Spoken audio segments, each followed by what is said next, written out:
Hi. Hi, how are you? Good. I'm so glad. I'm so surprised to find you here. In this incredible random caravan. vintage caravan that It's we gorgeous. brought just for you.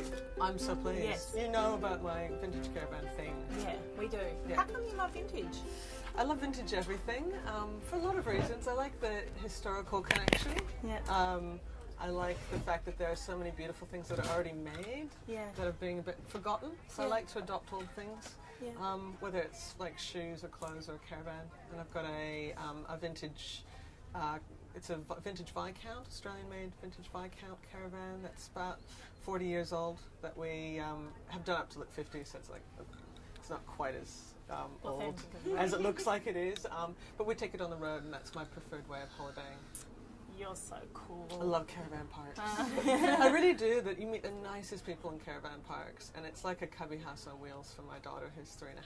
Yeah, but do they get a bit weirded out, like the folk at caravan parks who are just slumming it, and you come out with a 50s caravan? Hi. I think it's always the most popular caravan in the park. Yeah. We put flamingos out the front. We've got the pink flamingos. Brilliant. And I come out in this vintage and rather tattered leopard print robe with my hair up, and I go out to the amenities block in the morning. La la la la la, with the feathered slippers. With a little hot dog on a stick. Yeah, all that kind of stuff. Yeah. And it's really fun, but the kids love it. They all gravitate towards the caravan. It stands out because it's so different from all the kind of standard Jayco ones that you see in the caravan parks now. But it just brings a sense of, I don't know, colour and theatre to camping, and people seem to really love it. Yeah. I was actually going to ask you about dressing up. Yes. And makeup. And fun stuff. I like the lipstick, by the way. Yeah, thanks. I bought it for you. I was like, Tara's going to be wearing fabulous red lips. I love all that stuff, and you love all that stuff, and we're both feminists. Yes. So how does that work? Well, I remember interviewing Dr. Valerie Steele about 10 years ago. She's a well-known fashion historian, and she curates the museum in New York of fashion, Museum of Technology and Fashion. And I remember asking her this question when I was, kind of a younger feminist, saying, how does this work, fashion and feminism? And she just said, basically, that the world can either be without art and without paintings, it can be utilitarian, or we can have color and we can have art and we can have beauty. And that's your choice. If you want to, you can just wear completely utilitarian clothes, you can have your walls blank. So I find that if I've had 4 hours sleep, like I did last night, a hair flower, it's just a little thing that makes me feel brighter. Yeah. It makes me feel brighter. It actually, a lot of people smile. They'll look at me and kind of go, and they smile. Yeah. It's kind of a social thing to do, I think. I agree. And I think there is also something to do with the way, as we've moved towards greater equality socially, which is obviously extremely important, and we need to continue to progress in that direction, we have nonetheless moved towards a kind of more utilitarian way of dressing, which more closely represents masculine dressing, actually. So whilst it's totally acceptable for me to wear a man's suit, it's not totally acceptable for a man to wear this outfit without, considering himself to be a transvestite, right? So that, I think, is an issue. I think we need to allow colour and movement for everybody, and I'm not ashamed of the parts of me that are feminine, and I think it's, if I look back at the red lipstick of the mid-century, which is the part of history that I find the most interesting. It's strong and powerful. These were women who were in the war, these were, they wore red lipstick in part. I mean, there might have been social pressures to do so as well, which is a legitimate issue. But they wore it in part to say, I'm a woman, but I'm also working in a factory. I'm also, part of the war effort. But I'm still a woman. I'm not becoming a man. So I think there's something about that. We have the ability to, celebrate who we are. And frankly, I like makeup on men too, but they rarely wear it. Give me Johnny Depp eyeliner any day. Totally. It is Johnny Depp. Yeah. So that idea of celebration and joy and enjoying... And colour. But look at all the dandies. We have these fantastic men who are dandies who dress beautifully, but it's not often done in a kind of Anglo-Saxon, Western, kind of heteronormative cultural scene. You see it more coming from the fringes, or overseas in Europe. There are still some incredible dandies in the UK, but we don't have enough of that kind of sartorial experimentation here in Australia. I've been thinking the same thing. Was I talking about it with you, Diane? No. I can't remember. I was talking with someone in the team about there's no eccentrics, there's no play. This chapter is called The Beautiful Man, and it is precisely about that issue of there's something called the Great Masculine Renunciation, which is a term coined by John Flugel, a psychoanalyst in 1930. And he looked at the way, with the rise of capitalism, men's vestimentary traditions became much more sober. So everybody started to look like a businessman. Because they could be trusted? Because there was the status associated with business and all the other, the status associated with other social activities diminished. That didn't happen at the same time for women. That happened quite a bit later for women. But what we're finding is actually we're leaving behind a lot of the kind of, men wearing feathers and velvet and lace. They did for centuries. They don't now. And for women as well. Women wore all these really beautiful items. You can call them feminine, you can call them masculine, whatever, but they were more decorative, and there was a social aspect to doing that. And today that's something that is more uncommon, or you'll only find in kind of costume parties and dress-ups. I think it's because also we really want to be able to define one another. We want to be able to judge one another really quickly. Yes. Categorize it, put it in its place. We're constantly needing to judge in order to place our world so that we can familiarise and keep moving almost in a way to feel safe. One of the things that I find really interesting, because I can talk to you for hours about all this stuff, but you being very beautiful and celebrating your body, your face, all of those things, and being so bright and an advocate, someone with a public voice, why is that really challenging for people to take in? I guess you have to ask them. It's never made much sense to me.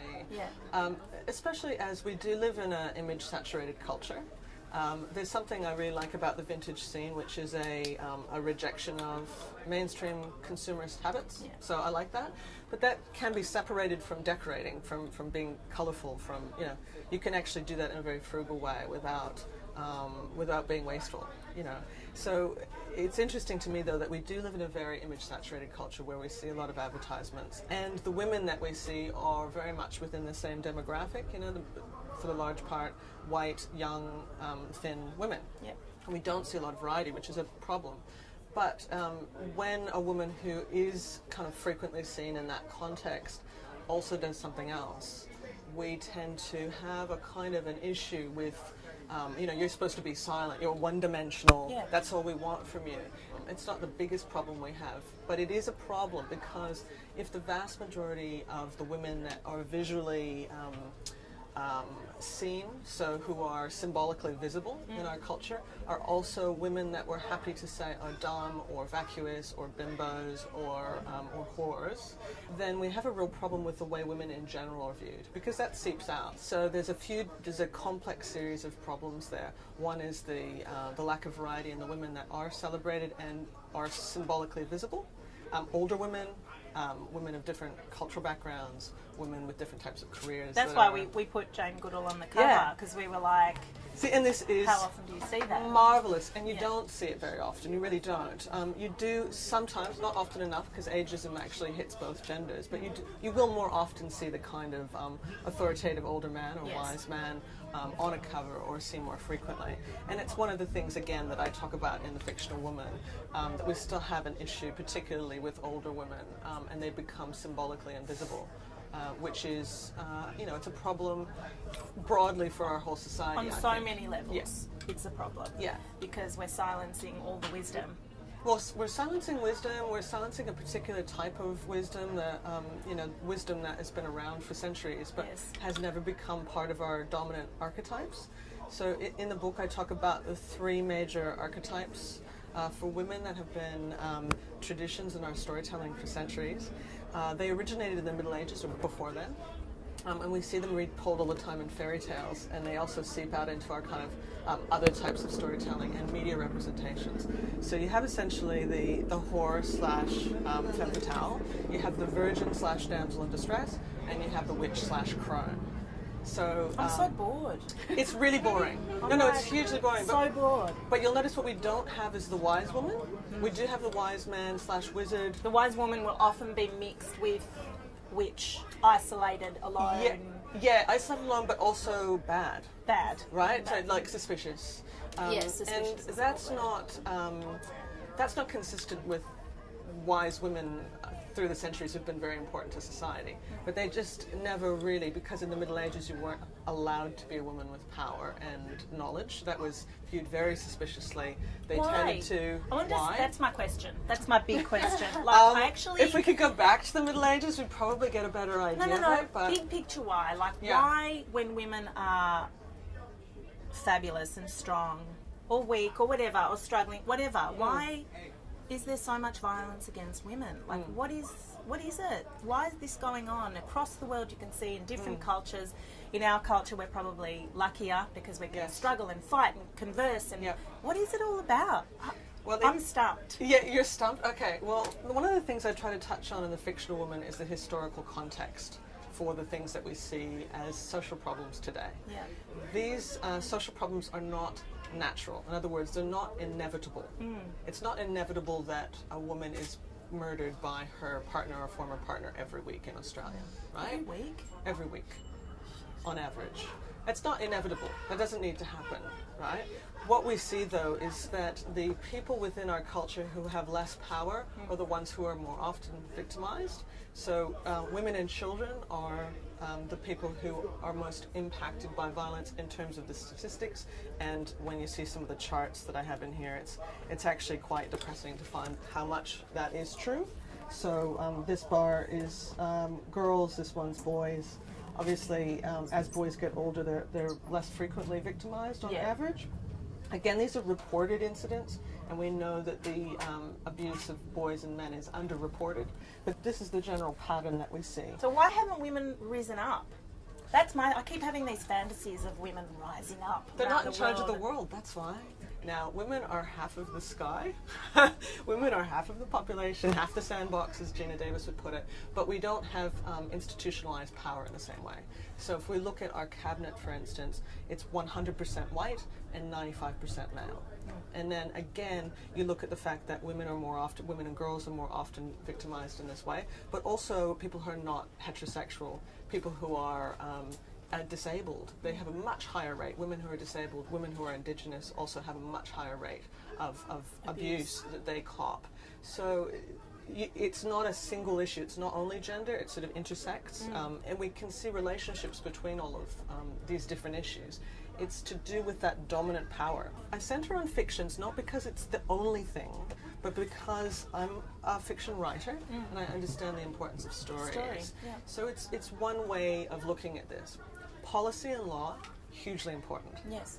But what often takes longer is cultural change. The stories we tell ourselves. The stories we tell ourselves. And stories have always been important since, the beginning of mankind, humankind. But mankind, womankind. Personkind. Yeah, since the beginning of personkind. Storytelling has been the way we've passed on information from generation to generation about identity, about our place in the world, about the way the world works. And so stories actually do matter. And as a novelist, I'd love to believe that means, oh wow, my novels will change the world. They won't. I don't think in the same way that our dominant stories do. And our dominant stories are those remade blockbuster cinematic stories. So I target Hollywood cinema in this because it is this form of storytelling that is the most dominant. So it gets the most financial backing. It reaches the largest number of people. And then you look at who the storytellers are. Because, of course, the nature of the storytellers affects the story. It affects what stories are told and from what perspective. Woman has won an Oscar in the last 84 years, I think it is now, or 85 years. Catherine Bigelow won. That was the first time any woman director had won. Sofia Coppola had won a few years before for something. But it wasn't for Best Director. Yeah. So if we look at 2002, just as an example, 91% of the directors were men. This is of the top 250 grossing films. 85% of the writers were men, 83% of the executive producers were men, 98% of the cinematographers. So you can see that there's a very specific demographic, and again, this would be overwhelmingly white, sort of Anglo-Saxon background as well. So you have one particular demographic telling the stories. Our stories. And we are more diverse than that across so many different lines. So, that affects what we get to see. And what we validate. And also the way, inevitably, how we view ourselves and where we fit into the world. It's so weird because in my story, my personal story, I worked and lived in Hollywood in my early 20s, and I think that for me, I came back to Melbourne because I couldn't see the life I wanted playing out in that space. Came home and did Dumbo Feather instead, which was a much more empowered way of telling stories and could put whatever I wanted on the cover kind of thing, which is an interesting sort of rebellion. Well, you're becoming a media producer, you know, you're...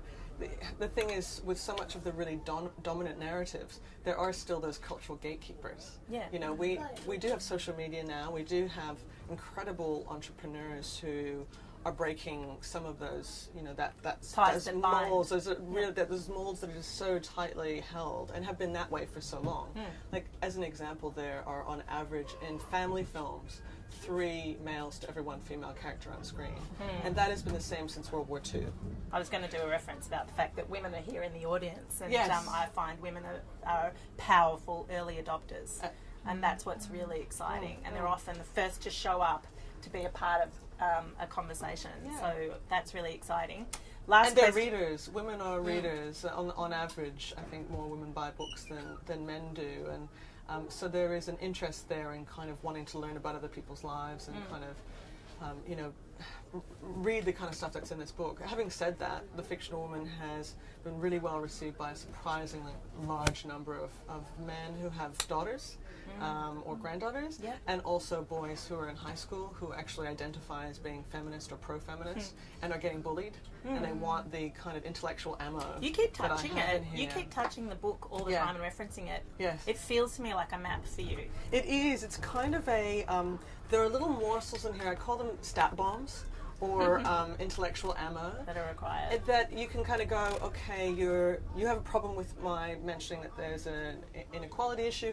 Well, here are some stats. You know, here's the dictionary definition of feminism. Here's some just basic, fundamental stuff, and then we can talk. Yeah. Because if you're starting from the basis of total misconception, there really can never be positive communication. So there's a lot of that's why I've had so much stats in this book, and going back in history to kind of show how we got to where we are now. Because it's really not surprising. It's totally, we've had an amazing amount of progress, but the differences that we see in terms of representation in parliament, in the media, in cinema, in storytelling, in leadership positions, it has a really clear history. And we need to have a map for where to from here. Yes. But you can answer that in a minute. Does anyone else want to ask Tara a question? Yeah, I've got one about storytelling and children. You mentioned you have a daughter.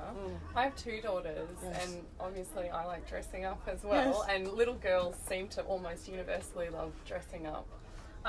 But I'm sort of struggling at the moment with the story to tell them about why sometimes mummy takes a very long time getting ready and why that's okay. So I don't know if you've struggled with that as well as a parent. No, look, my daughter sees mummy getting ready. I also have my what people call tomboy side. So she sees that too, and she's quite comfortable kind of being on her scooter in jeans and zipping around, or saying she wants to wear a party dress. She says, I want to wear my party dress today. And she's 3.5, and she already has a sense, I think, she's displaying a sense of being interested in a broad range of things that would normally be defined as both masculine and feminine. So she's got her little paleontologist shirt and wants to go to the Australian Museum, and she goes to sleep with a triceratops, you know. But at the same time, she really likes flowers in her hair. She likes, these supposedly feminine things. She also likes caring. She's very, kind of warm and emotional and affectionate, which I think is something we should be encouraging boys to be as well. Which is why I have a chapter on that issue, the fact that it seems natural and universal that girls are into this and boys are into that, but you'll see that literally from hospital or from home, if someone had a home birth, it'll be like every day there is a reinforcement of which gender you are, which category you are, and what is appropriate for your category of person. Right down to kind of people freaking out if a boy likes pink or wants to hold a doll. And when you think of dolls, you realize that they were developed for kids, not just because kids like them, but because it's their way of developing caring instincts that we all have. So if we say to boys, you can't develop those caring instincts, we want you to have an action figure with an Uzi, what kind of impact is that ultimately encouraging? you know. And look, it's complicated. There's no one kind of thing that is the answer to all of it. But I think breaking down the issue of both underestimating the feminine and also being embarrassed by it, I think we can stop that. And defining the masculine in these really brutish terms, this sort of stoic, financial and powerful terms and violent terms, I think would be a fantastic thing for both boys and girls. Hear, hear. Yeah. Yeah, absolutely. I'm sorry, we're going to have to wrap it up because I'm going to get in trouble. Okay. Tara, thank you so much. Thank you. It was lovely to meet you. Conversation. And thank you everyone for coming. Yay!